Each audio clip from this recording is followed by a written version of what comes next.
मैं डॉक्टर भामा अग्रवाल आपके अपने YouTube चैनल पर आपका स्वागत करती हूँ, अभिनंदन करती हूँ। आइए प्यारे बच्चों, आज हम तुलसीदास द्वारा रचित कवितावली उत्तरकांड से विविध भाव चित्र शीर्षक सवैयों का अध्ययन करते हैं। इन पदों में कवि गोस्वामी तुलसीदास जी ने कहा है कि प्रभु श्री राम से ज़्यादा शक्तिशाली और दानवीर कोई और नहीं है। यदि इस संसार में किसी व्यक्ति को कुछ मांगना चाहिए तो वो प्रभु श्री राम से ही मांगना चाहिए, क्योंकि प्रभु श्री राम जिस पर कृपा कर देते हैं उसे इस संसार में कभी कोई कमी नहीं रहती।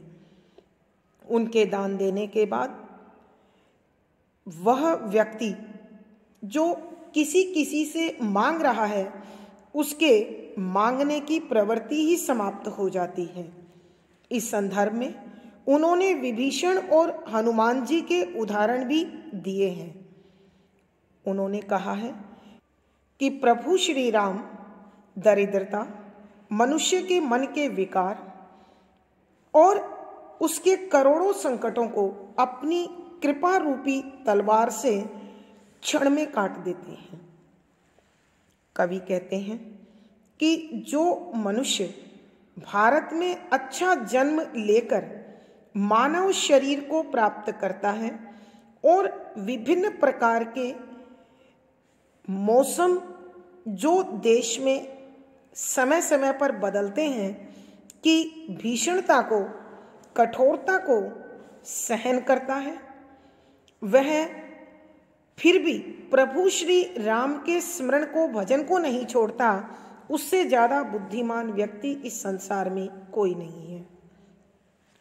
कवि यह भी कह रहे हैं कि इस संसार में यदि मैं किसी भी व्यक्ति से किसी प्रकार का कोई रिश्ता रखना चाहता हूँ तो उसकी पहली शर्त वह प्रभु श्री राम का भक्त होना चाहिए, क्योंकि अगर कोई व्यक्ति ऐसा नहीं है तो उसे इस संसार में जीवन निरर्थक व्यर्थ करने के सिवा कुछ नहीं किया है।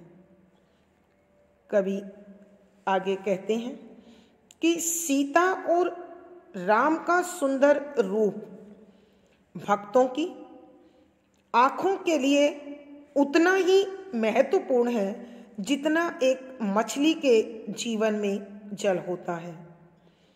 और कवि बता रहे हैं कि इस संसार में सभी ऋषि मुनियों ने, ज्ञानी ध्यानियों ने, मनीषियों ने यह बात अच्छी तरह से जांच ली है, परख ली है, पहचान ली है कि वही इस संसार की परम शक्ति है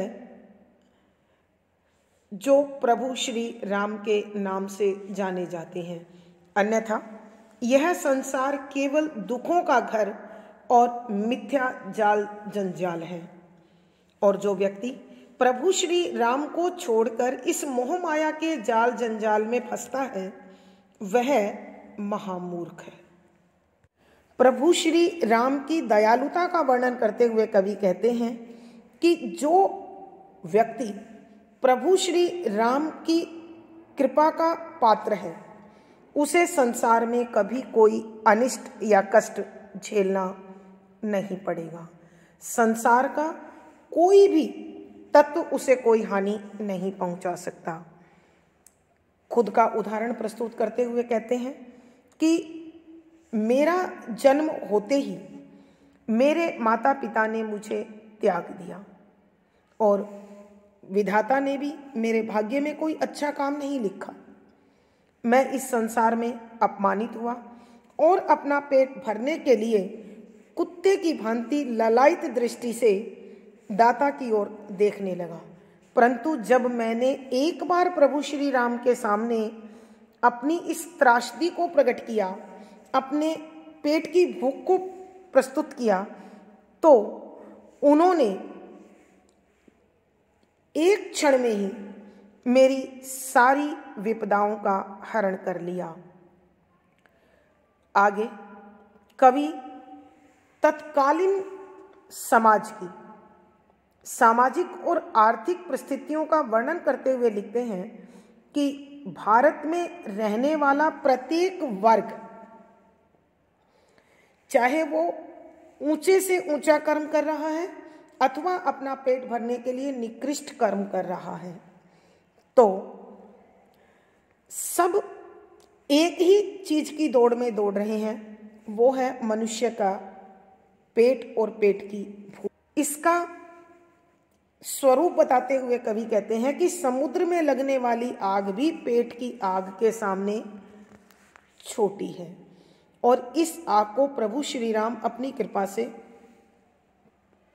समाप्त कर देते हैं अथवा इसका समाधान ढूंढ देते हैं। कवि ये भी कह रहे हैं कि जो वर्तमान स्थिति है वो ऐसी है कि व्यापारी के पास व्यापार नहीं है, किसान के पास जमीन और खेती नहीं है, भिखारी को भीख नहीं मिलती और लोग अपनी रोजी रोटी और काम न होने के कारण बहुत परेशान हैं, चिंता में डूबे हुए हैं। तो कवि प्रभु श्री राम से विनती करता है कि वेदों, पुराणों और संसार के व्यवहार में यह बात स्पष्ट हो गई है कि संकट के समय में प्रभु श्री राम की कृपा सबसे बड़ी शक्ति है। अतः इस शक्ति को स्वीकार करते हुए कवि चाहते हैं कि कलयुग में मनुष्य को अपने दुखों से निजात पाने के लिए केवल और केवल प्रभु श्री राम की शरण में जाना चाहिए। एक साधारण सा रास्ता पूर्ण विनम्रता के साथ भाव समर्पण और अपने जीवन की बागडोर उनके हाथों में सौंप देना मानव के हर कष्ट की मुक्ति का एकमात्र साधन है।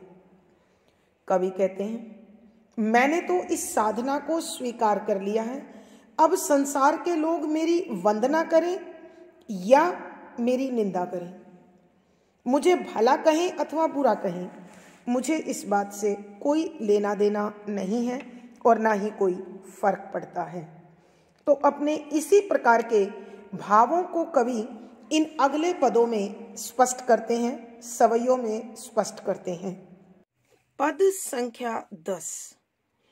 कीबे कहाँ पढ़बे को का फलू, बूझी न वेद को भेदु विचारई, स्वार्थ को परमार्थ को कलि कामद राम को नामु विसारई, वाद विवाद विसादु बढ़ाई के छाती पराई ओ अपनी जा रही, चारहु को छहु को नौ को 10 8 को पाठु को काठु जो फारई। प्रसंग। प्रस्तुत पद हमारी हिंदी की पाठ्य पुस्तक मध्यकालीन काव्य कुंज में संकलित गोस्वामी तुलसीदास जी द्वारा रचित कवितावली उत्तरकांड के विविध भाव चित्र से लिया गया है। संदर्भ। इस सवैये में कवि तुलसीदास जी मनुष्य को समझाते हुए कहते हैं कि हे मानव, तू सर्वश्रेष्ठ योनि मानव शरीर को प्राप्त करके इस संसार में यदि प्रभु श्री राम का स्मरण नहीं करता, उनको समर्पित नहीं होता, तो संसार में तेरे सारे क्रिया व्यापार, सारा व्यवहार बेकार है, निरर्थक है। फिर चाहे तूने सारे वेद शास्त्रों का अध्ययन कर रखा हो, कितने ही ग्रंथों को पढ़ लिया हो, अथवा तेरी व्यवहारिकता कितनी ही उच्च कोटि की क्यों ना हो, अगर उनमें श्री राम का स्मरण, कीर्तन, भजन और ध्यान शामिल नहीं है, तो वो न तेरा इस संसार में हित कर सकते हैं और न ही तेरे परलोक सुधार सकते हैं। अतः जब तक मनुष्य इस संसार में रहता है, उसे अपने प्रत्येक कार्य को प्रभु श्री राम को समर्पित करते हुए जीवन जीना चाहिए। इस प्रकार का संदेश उपदेश देते हुए कविवर लिखते हैं कि व्याख्या शब्दों के अर्थ साथ साथ कीबे करना चाहिए। कहा क्या कि मनुष्य को कार्य करने से पहले यह सोचना चाहिए कि यह कार्य उसके लिए उचित है अथवा नहीं। पढ़िबे को कहा फलू, कि वो जो पढ़ रहा है, जो अध्ययन कर रहा है, उसका उसे क्या परिणाम मिलने वाला है, अथवा उससे पढ़कर वो कौन सा लाभ पाएगा। बूझी न वेद को भेदु विचारे। बूझी सोच विचार करना न नहीं। वेद शास्त्रों को, भेदु रहस्य सार तत्व, कि मनुष्य को हर कार्य से पहले उसे उस पर समुचित दृष्टि डालते हुए विचार करना चाहिए कि यह कार्य करना कितना उचित है और कितना अनुचित है। उसे वेदों के अध्ययन से पहले भी उसके सार तत्व, मूल तत्व पर अवश्य दृष्टि डालनी चाहिए। स्वार्थ को परमार्थ को कली कामद राम को नामो बिसारी।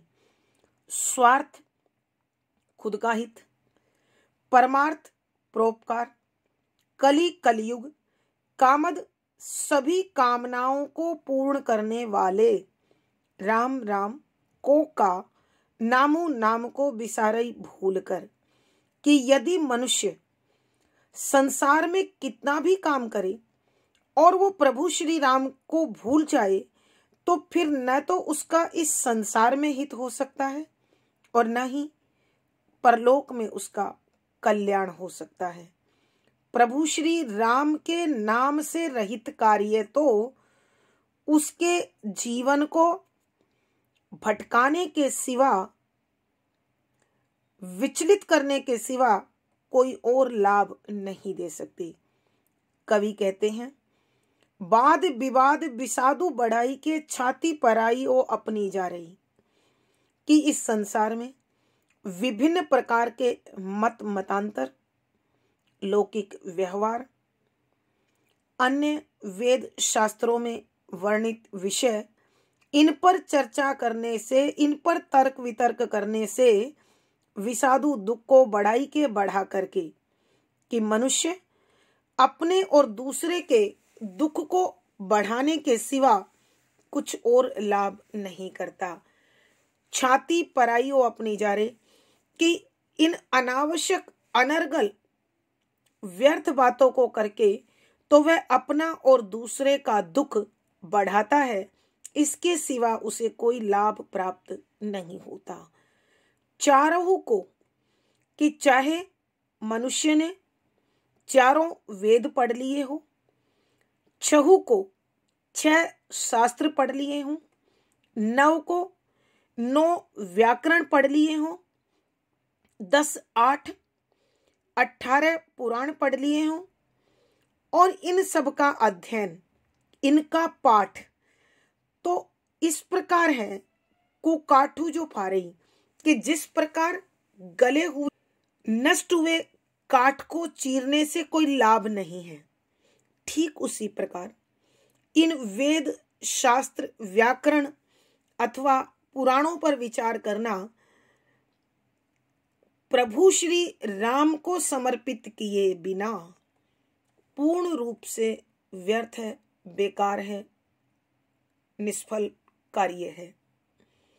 अर्थात कवि कहना चाहते हैं कि मनुष्य बेशक धर्म की गहराई में उतरे या ना उतरे, कोई फर्क नहीं पड़ता है। सीधा सरल सादा जीवन जीते हुए यदि उसने अपने आप को प्रभु श्री राम के चरणों को सौंप दिया, तो फिर उसके जीवन में कभी कोई कमी अभाव नहीं हो सकता। भावार्थ, कवि के कहने का भाव यह है कि मानव जीवन की पूर्णता के लिए उसे प्रभु श्री राम के हाथ में अपनी बागडोर सौंप देनी चाहिए। विशेष यहाँ कवि ने एक प्रभु श्री राम का स्मरण भजन कीर्तन सर्वोत्तम माना है और कहा है कि मानव को अपना प्रत्येक कार्य सोच विचार कर ही करना चाहिए। शुद्ध साहित्यिक ब्रज अवधि भाषा है, भक्ति रस है, प्रसाद गुण है, सवैया छंद है, गेय शैली और संगीतात्मकता है।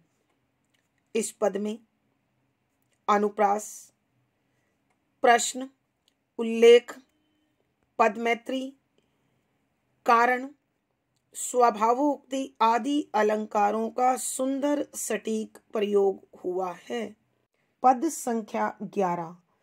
धूत कहूँ अवधूत कहूँ, राजपूत कहूँ, जोलाह कहूँ को, काहू की बेटी सो बेटा न ब्याहब, काहू की जाति बिगाड़ न सोऊ, तुलसी सर नाम गुलाम है राम को, जाको रुचे सो कहे कछु ओऊ, मांगी के खैबो मसीत में सोइबो, लेबे को एकु न देबे को दो। प्रसंग पूर्ववत। संदर्भ, यहाँ कवि तुलसीदास प्रभु श्री राम की भक्ति को सर्वश्रेष्ठ मानते हैं और कहते हैं उन्हें उनकी भक्ति के सिवा दूसरा कोई काम नहीं है और न ही उनके मन में किसी प्रकार की कोई चिंता है कि संसार के लोग उसके प्रति क्या सोचते हैं अथवा उसे किस दृष्टि से देखते हैं। उसे तो सिर्फ प्रभु के नाम का जाप करना है और उन्हीं की बताई राह पर चलना है। ऐसा संदेश देते हुए कवि लिखते हैं कि व्याख्या। सबसे पहले शब्दों के अर्थ। धूत यानी धूर्त, चालाक, कहू कहता रहे, अवधूत योगी कहू कहता रहे, राजपूत कहूं कि चाहे कोई उसे राजपूत कहे, जोलाहा कहू कोई और चाहे कोई उसे जुलाहा कहकर पुकार ले। काहू की बेटी सो बेटा न ब्याहब, कि मुझे तो किसी की बेटी से अपना बेटा नहीं ब्याना। काहू की जाति बिगाड़ न सोऊं, और मेरे द्वारा होने वाले कार्य से किसी जाति का कोई बनना या बिगड़ना संभव नहीं है। तुलसीदास जी कहते हैं कि संसार के लोग चाहे उसकी निंदा करें अथवा स्तुति करें, वो प्रभु श्री राम का नाम जपना नहीं छोड़ सकते हैं। चाहे कोई उन्हें धूर्त कहे, बदमाश कहे, चालाक कहे अथवा उसे योगी कहे, चाहे कोई उसे राजपूत कहकर पुकारे अथवा उसे कोई जुलाहा कहे। कहने का अभिप्राय है चाहे कोई उसे उच्च जाति का कहे अथवा नीच जाति का कहे, उसे इस बात से कोई लेना देना नहीं है, क्योंकि कविवर स्पष्ट करते हैं कि वो जब से प्रभु श्री राम की भक्ति में लगे हैं उनके मन में किसी प्रकार की चिंता और शोक नहीं है, क्योंकि कवि बता रहे हैं मुझे किसी की बेटी के साथ अपने बेटे का ब्याह नहीं करना है। मैं जो भी कार्य करूंगा उससे न किसी जाति का बनना और न बिगड़ना संभव है। तुलसी सर नाम गुलाम है राम को। तुलसीदास जी कहते हैं सरनाम विख्यात हो जाना, प्रसिद्ध हो जाना, गुलाम सेवक है राम को, प्रभु श्री राम का। कि तुलसीदास जी कहते हैं मैं तो पूरे संसार में प्रभु श्री राम के दास के नाम से विख्यात हूँ।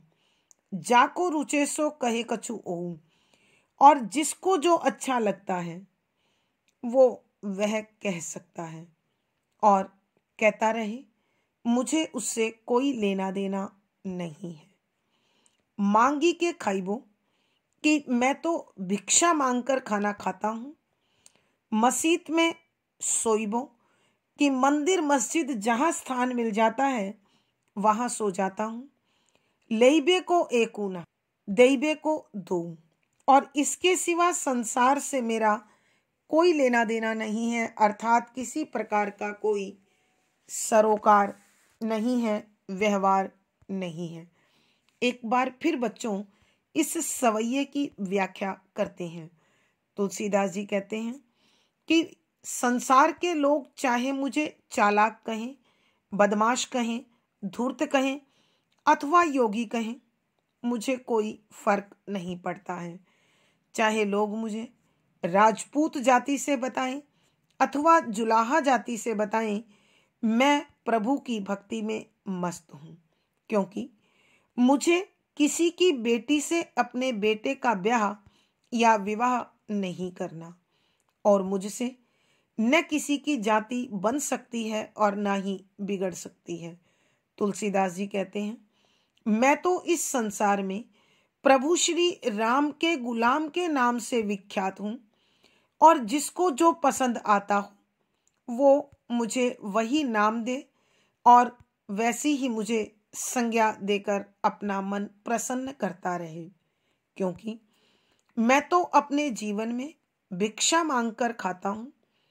मंदिर अथवा मस्जिद जहाँ जगह मिल जाए सो जाता हूँ और मुझे इस संसार से कोई लेना देना नहीं है, अर्थात मुझे इस संसार की सांसारिकता के निर्वाह के लिए किसी प्रकार के कोई समझौते की आवश्यकता नहीं है। भावार्थ, कवि के कहने का भाव यह है कि जिसे एक बार प्रभु की भक्ति का आनंद आ जाता है फिर उसे संसार की कोई भी ताकत प्रभु से परे नहीं कर सकती है। विशेष यहाँ कविवर प्रभु के भजन को सर्वश्रेष्ठ कार्य मानते हैं और कहते हैं कि मानव को आलोचना से कभी भी डरना नहीं चाहिए या उस पर विचार नहीं करना चाहिए। शुद्ध साहित्यिक ब्रज अवधि भाषा है, भक्ति रस प्रसाद गुण है, सवैया छंद गे शैली और संगीतात्मकता बनी हुई है। प्यारे बच्चों, इस पूरे पद में उल्लेख, संदेह, उदाहरण, इस सवैये में अनुप्रास, उल्लेख, कारण, स्वभावोक्ति आदि अलंकारों का सुंदर सटीक प्रयोग हुआ है। धन्यवाद बच्चों।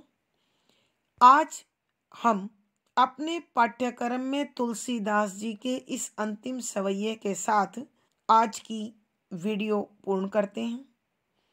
पिछली वीडियो का लिंक आपको यहाँ डिस्क्रिप्शन बॉक्स में मिल जाएगा। आशा है आपको समझ में आ गया होगा और अच्छा लगा होगा। वीडियो को लाइक करें, शेयर करें, कमेंट लिखें और चैनल सब्सक्राइब करें। धन्यवाद बच्चों।